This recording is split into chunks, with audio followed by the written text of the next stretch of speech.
Welcome to the Fox Institute for Creation Spiritualities in Conversation. I'm Kip Hubbard, the Director of Outreach and Communications here at the Institute. We're here today to talk about our first spring intensive, the intersection of cooperation and unity, which is being held March 5th through 9th right here in our Boulder, Colorado campus. I'd like to introduce our guest today. First, Dr. Ana Perez-Chisti, who will be teaching the seminar course, Deep Ecumenism, Interspirituality, and the Wisdom Traditions. Nice to see you, Ana. Nice to be here, Kip. Wonderful. And also welcome to Dr. Jeannine Goode-Allen and Dr. David Sharp. Jeannine and David will be team teaching, again, which is wonderful, the Art is Meditation course, Chanting the Wisdom Traditions. So nice to see you both. Thank you, Kip. I'd like to start with you, Ana.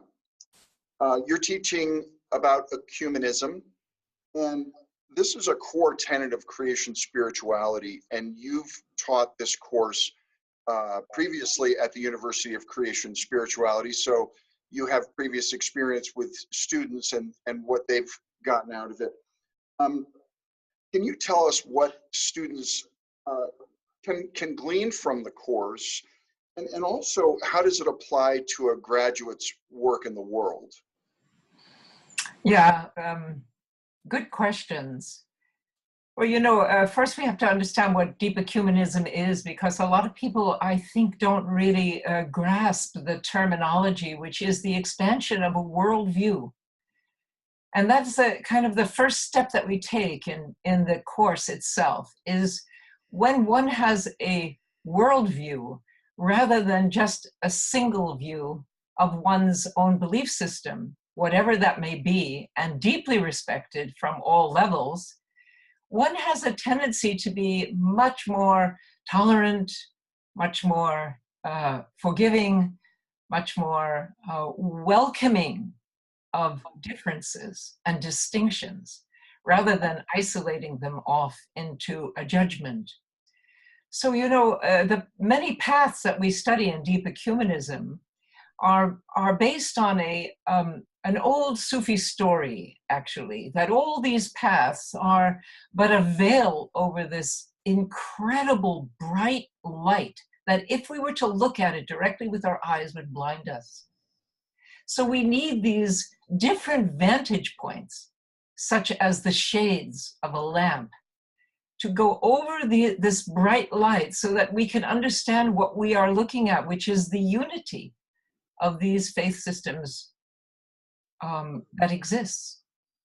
This is such a beautiful course in the sense that it gives people a sense to see how we are united as a family of believers and of those that are willing to stand up together with each other, rather than to isolate each other into a world of loneliness and separation.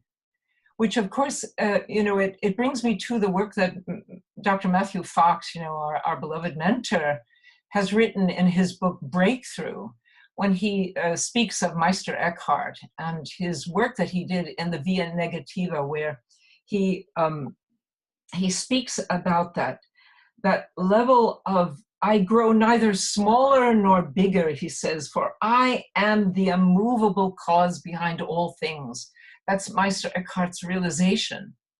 Well, there in those most expressive words are the via negativa of that expanded infinite consciousness that comes, which leads us exactly into the fourth path, which is the transformativa. And what is that? That's the work that, in the question that you asked for the students. The work is the work of compassion.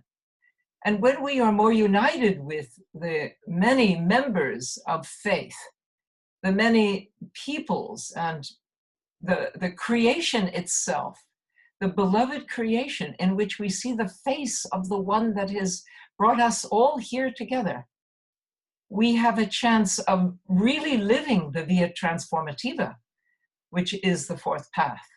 Now, of course, we have to go to the first path, which is the creative element of the dabar, the great creative word that comes into being through each incarnation, through each species, through the creation of creation itself. And then the transformativa is the end, the fourth, which is where compassion becomes the work in the world. This is such an amazing path, the creation spirituality path, and we explore it through the deep ecumenism. That is one of why it's the core value course, and why it helps so many students. I've seen this over and over and over again, and Jeannine and David and I have all experienced this. Students take this training into their hearts and they go into the world, and whatever work they may do, for all work is sacred. All work is revealing the divine being. You can, whenever we serve other besides self, we are serving the divine in all, the divine source that creates us all. And this is the greatest joy of creation spirituality study, because this is a wisdom school. This is the school we come to find the true ethic that is not doctrinal. It's not doctrinal in the way that it constricts our celebration of creation, but it goes to the opposite, which is what David and Jeannine bring, which is this great celebration of being that is so evident in the music and in the dance and in the coming together of our remembrance of who we are as a community of lovers of the divine creator. Well, I don't know any other course that I would rather be a part of than deep ecumenism. I mean, I think it says it all, because it covers all the paths and all the great prophets and all of the great saints and mystics and creation itself. It's a way of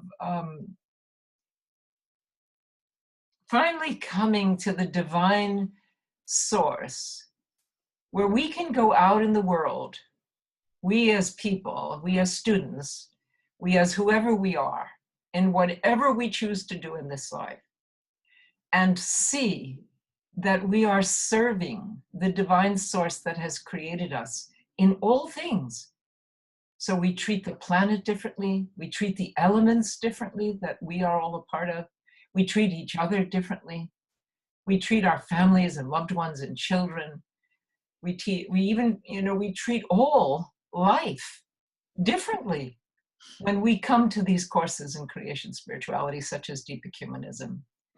So yes, deep ecumenism is an expansion of our worldview in that sense that it's even beyond doctrine. But what are the steps? So here's what we do in the course. In the course, we take steps and look at the parameters and the ideal of the different religious doctrines, the different prophetic beings that brought them. And we look at how this applies to life. It isn't an abstract philosophical course. It's a course that really has application. So as we go into the world, we can apply these amazing standards of recognizing the divine source in all to everything that we're doing. Well, that's pretty fantastic when we come down to it, because if we really see the beloved in all, we will treat all things and all beings differently. For we will become the lover of that beloved, and only love will be the key that will change this great universe of ours. Well, that is so beautifully articulated, Ana. Thank you so much. I appreciate that, and I want to take that course. That's exciting. Me too. Yeah. Well, I know my wife has taken your course and she really, really enjoyed it. So let's dovetail. So I want to speak to Jeannine and David as well. Chanting the wisdom traditions, yeah. Such a fascinating sounding course, and also it sounds like it's a blend of of experiential and profound. Can you speak to what the course is and what students can expect? Yes, thank you. So after the morning with Ana and these amazing wisdom traditions that the students will be steeped in, they will come to David and to me. And you know, from the beginning of time, dance, song, and story have brought people together. And in our class, we're going to be using music, lyrics, and movement to tap into the deepest part of ourselves, our spiritual essence, and to come together in community and celebration. The wisdom traditions we're going to be exploring are Hinduism, Buddhism, Islam, Judaism, Christianity, and the wisdom of indigenous people. Each day, David and I will be teaching chants from one or two of these traditions. And then, as we bring each chant, we're going to share with the students the stories that are connected to the chants. These chants are going to be in the original languages and also in English. For some of the chants, we will teach movement, and we will also have live accompaniment. So this will allow the students to carry these chants more deeply into their hearts and their bodies. After we practice the chants, we will give students the opportunity to express their inner experience of the chants through drawing and through journaling. And each day we will hear the voices of our circle as we ask each student to share their creation, their experiences of the day, and their resonances with the chanting. And on the final day, we'll have a discussion on how students might be able to carry forth the experience of this class and incorporate it into their daily lives once they're back at home. Mm. Oh my gosh. Wow. Okay, I better take the week off because both the courses sound absolutely fabulous. Thank you for that beautiful, all three of those beautiful explanations. I appreciate it. And I know that those tuning in will appreciate it too. A little deeper understanding of really what we're about at the Fox Institute for Creation and Spirituality. Well, I would like to thank our guest, Dr. Ana Perez-Chisti, Dr. Jeannine Goode-Allen, and Dr. David Sharp for being with us today. You can join them in their courses during our first spring intensive, which is March 5th through 9th here in Boulder. As a reminder, if you wish to touch your toe into the Fox Institute for Creation and Spirituality, you can actually audit these courses. We are a graduate school, so we offer doctorates, master's degrees, and certificates, but you can also start by auditing. And if you'd like further information or would like to be added to our mailing list, please visit our website at www.foxinstitute-cs.org, or you can reach out to our Dean of Students, Carol Bennington, whose number is 720-880-3477. I hope you will stay tuned for more in conversation with the Fox Institute for Creation and Spirituality. I'm Kip Hubbard, and I want to thank you all for joining us. Have a wonderful day.